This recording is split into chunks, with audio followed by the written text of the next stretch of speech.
Hello students, welcome back to tutor tips. तो आज हम इकोनॉमिक सेशन में अपना नेक्स्ट टॉपिक डिस्कस करेंगे, that is consumers budget with budget set and budget line. So let's discuss what is consumer budget.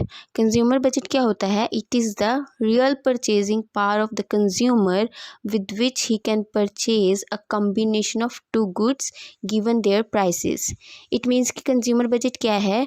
ये consumer की real purchasing power को define करता है, जिससे वो दो गुड्स की कम्बिनेशंस को खरीद सकता है गिवन देयर प्राइजेस, क्योंकि प्राइजेस तो फिक्स्ड है मार्केट में। इट मीन्स कि ये क्या शो करता है? Consumer budget shows the combinations of goods and services which a consumer can buy with his limited income. एक कंज्यूमर के पास उसकी जो इनकम है वो तो लिमिटेड है, तो उसके साथ वो गुड्स और सर्विसेज के कौन से कॉम्बिनेशंस को खरीद सकता है जो उसको मैक्सिमम सेटिस्फेक्शन देते हैं, that is consumer budget. Suppose एक कंज्यूमर है, उसके पास 10,000 इनकम है और उसमें से उसने 1,000 जो पोर्शन है इनकम का दो कमोडिटीज़ पे स्पेंड करने के लिए रखा है। और क्योंकि गुड्स का जो प्राइस है, कमोडिटीज़ का प्राइस मार्केट में फ़िक्स होता है, तो उसको उन दो गुड्स के ऐसे कॉम्बिनेशंस को चूज़ करना पड़ेगा जो उसको मैक्सिमम सेटिस्फेक्शन देते हैं। So given his fixed income and cost of commodities in the market, the customer can manage to buy the combinations of goods जो उसे maximum utility provide करते हैं against the price paid। सो हम क्या कह सकते हैं कि कंज्यूमर बजट एक कंज्यूमर की रियल परचेजिंग पावर को डिफाइन करता है, जिसको वो दो कमोडिटीज़ पे स्पेंड करके मैक्सिमम सेटिस्फेक्शन अचीव कर सकता है against the price paid in the market. Now consumer budget includes budget set and budget line. Firstly we will discuss the term budget set. तो बजट सेट क्या है? It is a set of attainable combinations of two goods given their prices and income of the consumer. तो budget set एक consumer के द्वारा जो वो attain कर सकता है दो कमोडिटीज़ के कॉम्बिनेशंस को with the market prizes of the commodity and fixed income of him, तो उसको शो करता है। Therefore, the budget set equation can be written as P1 into X1 plus P2 into X2 should be less than equal to Y. Here, P1 refers to the price of commodity 1, X1 refers to the quantity of commodity 1, P2 refers to the price of commodity 2, X2 refers to the quantity of commodity 2, and Y refers to the total expenditure और total budget. तो ये equation क्या define करती है कि जितना भी expenditure एक कंज्यूमर दो कमोडिटीज़ पे स्पेंड कर रहा है वो उसके या तो टोटल एक्सपेंडिचर के इक्वल होगा या फिर उससे कम।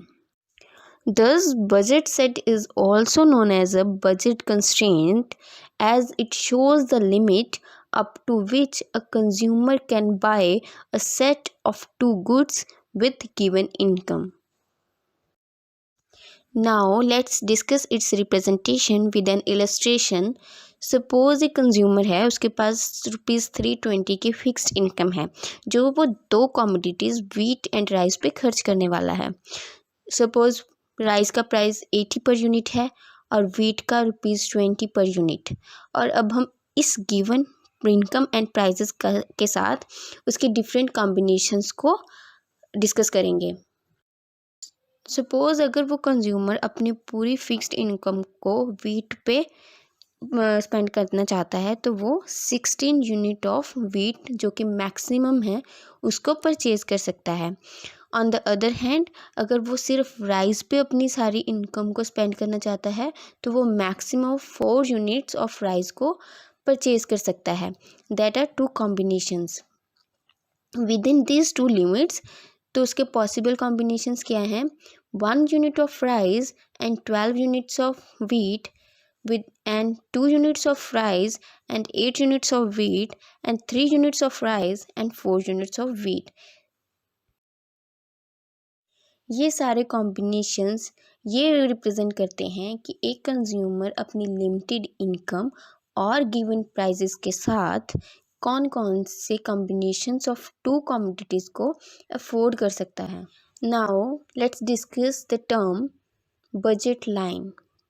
Budget line is a line showing different possible combinations of two commodities which a consumer can buy within his budget and given market prices of commodities।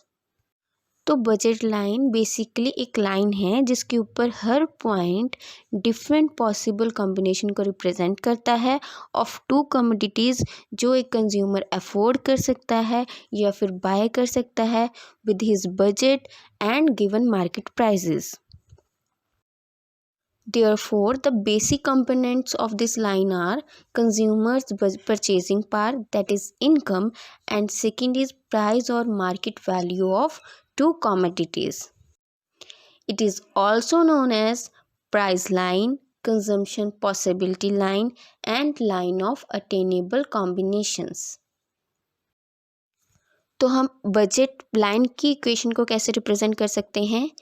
Price of first commodity into quantity of first commodity plus price of second commodity into quantity of second commodity, that would be equal to total expenditure और total budget. तो budget line की जो equation है क्या show करती है कि consumer जो दो कमोडिटीज़ पे एक्सपेंडिचर कर रहा है वो उसके टोटल एक्सपेंडिचर या फिर टोटल बजट के इक्वल होती है। इट मीन्स कि बजट लाइन सिर्फ उन्हीं कॉम्बिनेशंस को रिप्रेजेंट करता है जहाँ पे कंज्यूमर का एक्चुअल एक्सपेंडिचर उसकी गिवन इनकम के इक्वल होता है। इसका मतलब है कि ये उन कॉम्बिनेशंस को इंक्लूड नहीं करता which are attainable.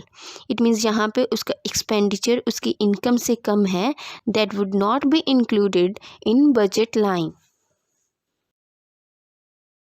Now let's discuss its graphical representation with the discussed illustration.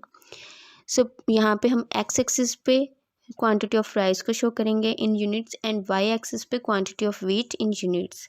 Now we will plot the combinations as we have discussed in the example A B C D and ई।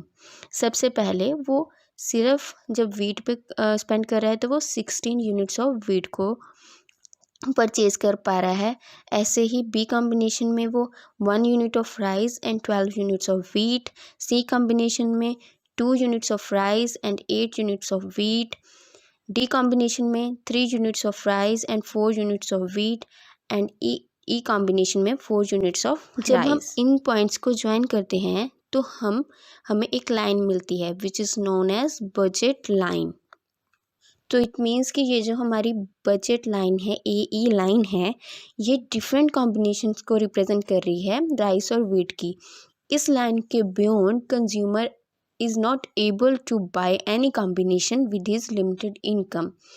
और इस line में हम ये presume करके चलते हैं कि consumer अपनी सारी इनकम इन दो कमोडिटीज़ पे ही खर्च कर रहा है। इसलिए हम बजट लाइन को या फिर प्राइस लाइन को limit line of the consumer भी कहते हैं।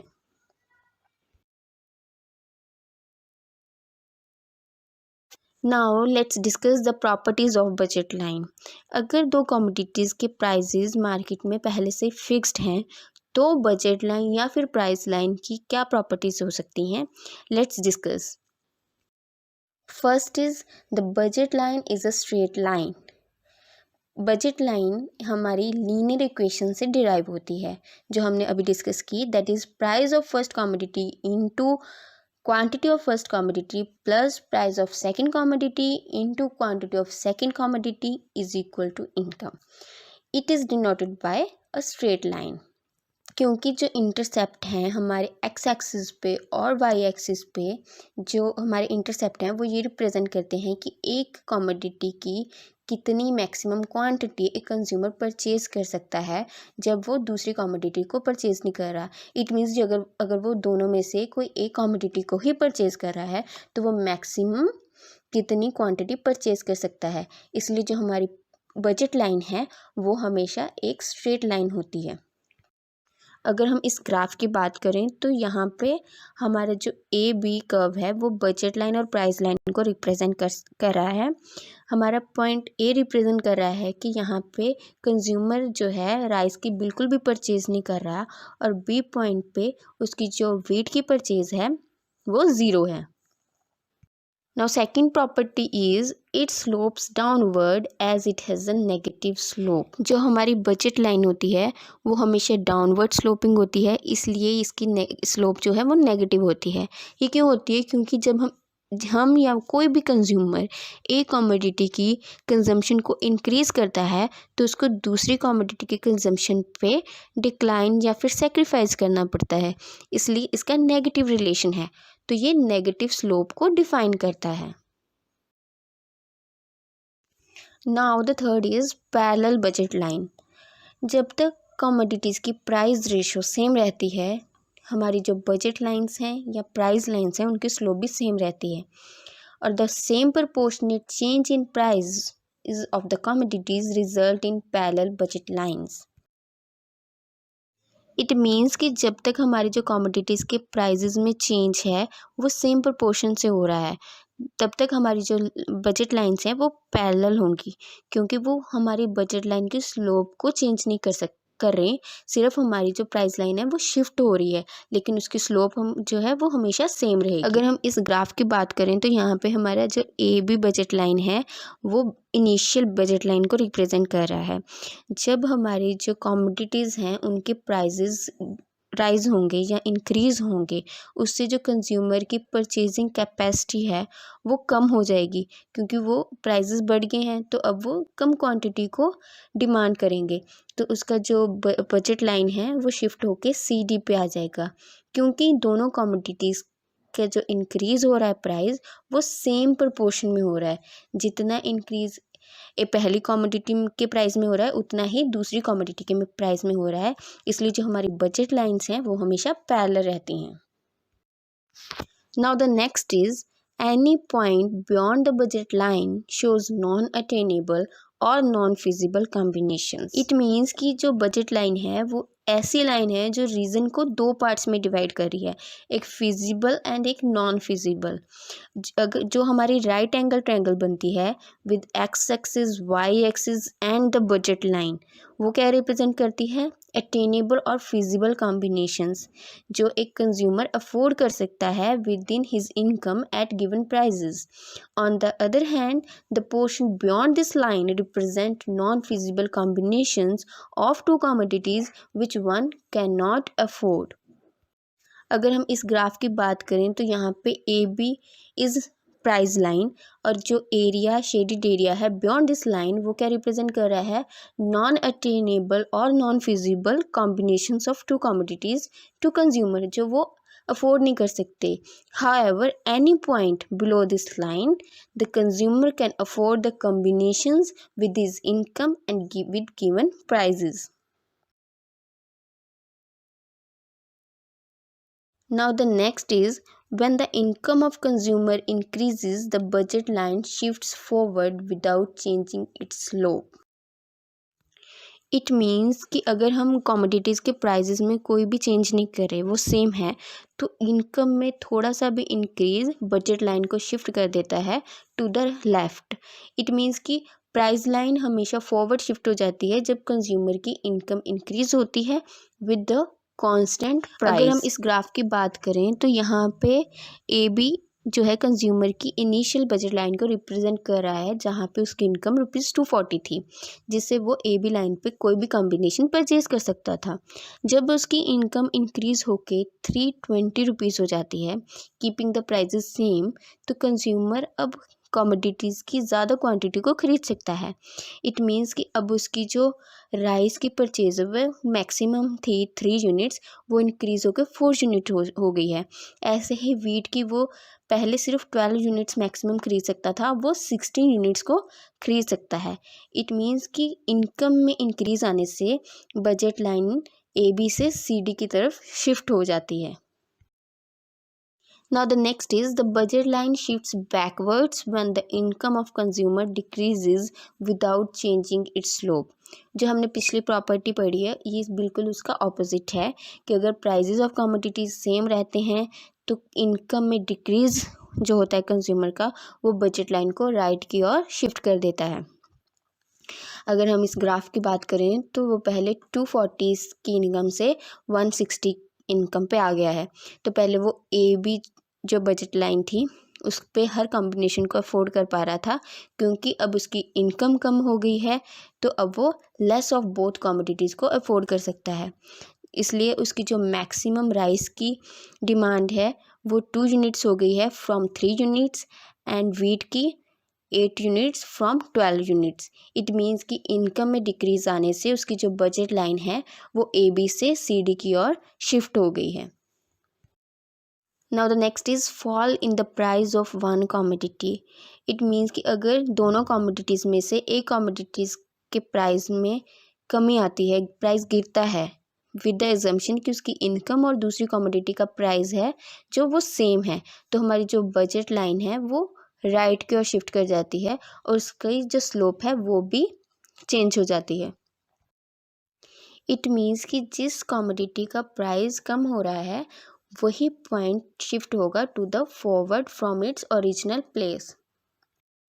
अगर हम इस फिगर की बात करें तो यहाँ पे हम effect of fall in prices of wheat and rice को रिप्रेजेंट कर रहे हैं।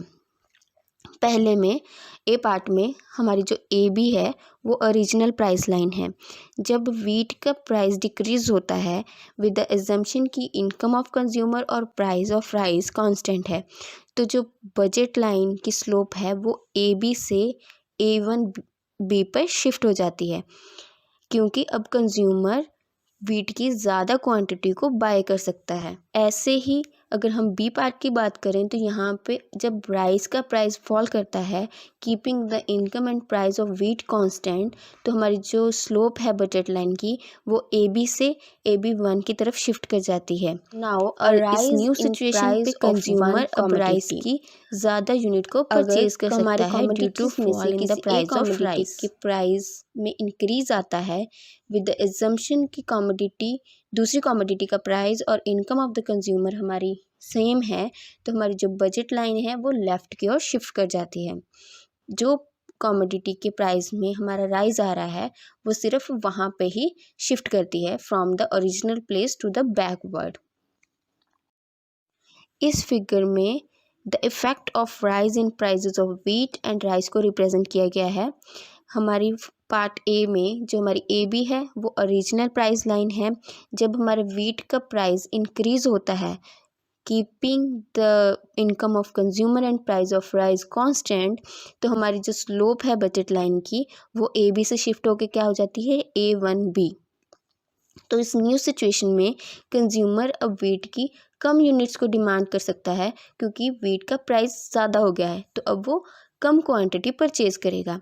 ऐसे ही बी पार्ट में जब राइस का जो प्राइस है वो इंक्रीज होता है keeping the income and price of wheat constant, तो हमारी जो स्लोप है बजट लाइन की ए बी से शिफ्ट होके ए बी वन हो जाती है। तो अब न्यू सिचुएशन में कंज्यूमर राइस की कम यूनिट्स को परचेज कर पा रहा है। तो आज हमने क्या पढ़ा? The concept of consumer budget. Consumer budget is the real purchasing power of the consumer with which he can purchase a combination of two goods given their prices. Then budget set. It refers to the attainable combinations of a set of goods given prices of goods and income of the consumer. Then budget line. It is a line showing different possible combinations of two commodities which a consumer can buy within his budget and given market prices of commodities. Then the properties of budget line. A budget line is a straight line. It slopes downwards as it has a negative slope. Parallel budget lines. Any point beyond the budget line shows non-attainable or non-feasible combinations. When the income of consumer increases, the budget line shifts forward without changing its slope. The budget line shifts backwards when the income of consumer decreases without changing its slope. Impact of fall in price of one commodity and impact of rise in the price of one commodity. So it was all about today's topic. If you like this video, like, comment and share. If you have any doubt or you want to ask anything, you can ask us in comments, and don't forget to subscribe our channel. Thank you.